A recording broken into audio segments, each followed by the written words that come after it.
وسلم على سيدنا محمد وعلى آل سيدنا محمد وبارك وسلم عليه.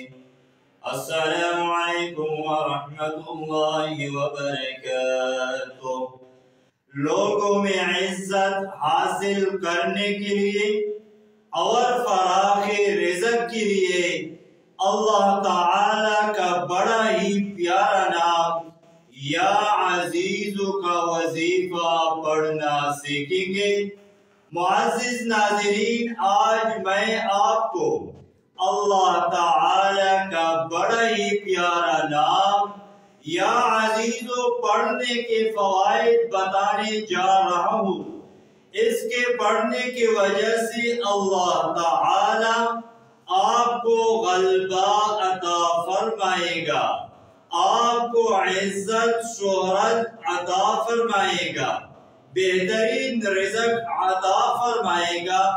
آپ نے اس وظیفہ کو اس طرح پڑھنا ہے کہ نماز فجر پڑھنے کے بعد اول و آخر 1 مرتبہ درود شریف اور 41 مرتبہ اللہ تعالی کا یہ نام یا عزیزو پڑھنا ہے۔ انشاءاللہ اللہ تعالی بہترین رزق عطا فرمائے گا۔